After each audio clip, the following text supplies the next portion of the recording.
Hello जी, welcome to this video. आज हम लोग इस वीडियो में डिस्कस करने वाले हैं यूनिट 10 यानी कि कंपैरेटिव पब्लिक लॉ, जिसको हम लोग सीपीएल भी बोलते हैं।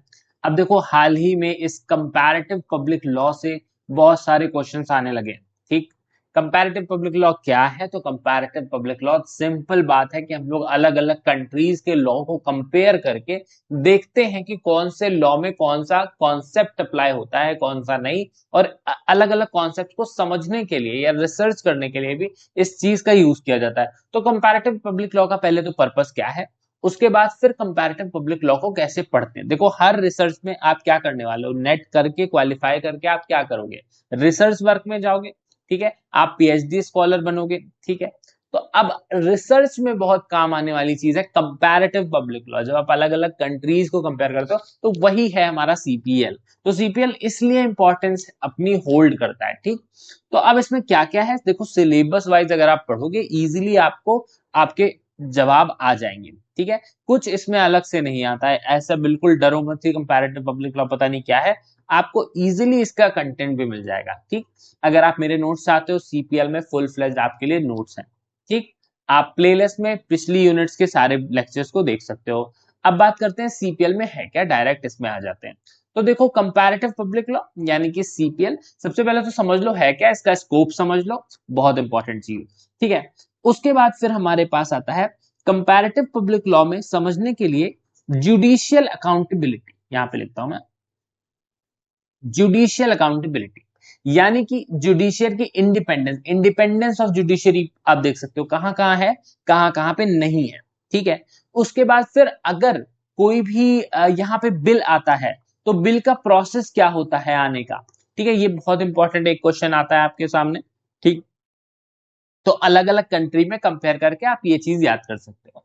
ठीक है, उसके बाद फिर अगर आप देखते हो सेपरेशन ऑफ पावर का कॉन्सेप्ट, कहां पे है कहां पे नहीं, किस जगह का फेडरल स्ट्रक्चर कैसा है। ठीक है, कौन सी कंट्री का फेडरल स्ट्रक्चर कैसा है। अब वो कंट्रीज भी यहाँ पे मेंशन है, जो कंट्रीज मेंशन है बस उन्हीं से आता है, यूके, यूएस, कनाडा, ऐसे ही कुछ कंट्रीज से आता है, ज्यादा इधर उधर से नहीं आता।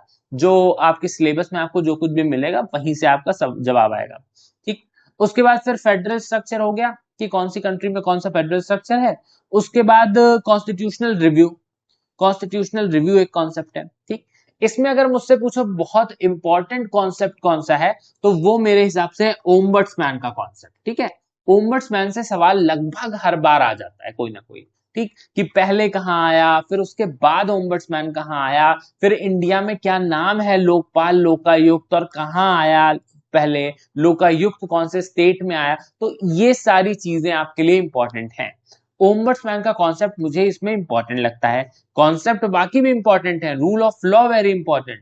ठीक है, रूल ऑफ लॉ भी वही है, आपको कंपेयर करके पढ़ना पड़ेगा अलग अलग कंट्रीज का। उसके बाद फिर एक इंपॉर्टेंट चीज है हमारे पास, राइट टू इंफॉर्मेशन। इस बार भी मेरे हिसाब से इससे सवाल आया था, राइट टू इंफॉर्मेशन। वही चीजें आपको याद करनी कि राइट टू इंफॉर्मेशन इमर्ज कैसे हुआ, कब हुआ, कहां पे कौन सा एक्ट आया। ठीक है, इस तरीके से आपको ये चीजें पढ़नी पड़ेंगी। ठीक है, इसका ईयर के साथ कि कहां पे इवॉल्व हुआ, पहले तो ये पढ़ो, फिर उसके बाद फिर ये करता क्या है, और फिर उसके बाद इंडिया का आरटीआई एक्ट के बारे में थोड़ा बहुत होगा, कुछ आपको सेक्शंस वगैरह इसमें इतने देखने की जरूरत नहीं पड़ेगी। ठीक, तो इतना ही है बस, इसके सिलेबस में बहुत ज्यादा कुछ है नहीं। ठीक, जितना भी है आपको बस सिलेबस की हेडिंग्स पढ़ो, उनको देख लो अलग अलग कंट्रीज में क्या है। आप पीवाईक्यू से इसको सॉल्व कर सकते हो, नहीं तो आप मुझसे इसके नोट्स खरीद सकते हो, लेक्चर्स भी पूरे ले सकते हो। ठीक, और अगर आपको पीआईएल के लेक्चर्स देखने हैं तो आप प्लीज चैनल को सब्सक्राइब कर लो और अपने फ्रेंड्स के साथ इसको शेयर भी करो। ठीक, थैंक यू सो मच, और दैट इज इट।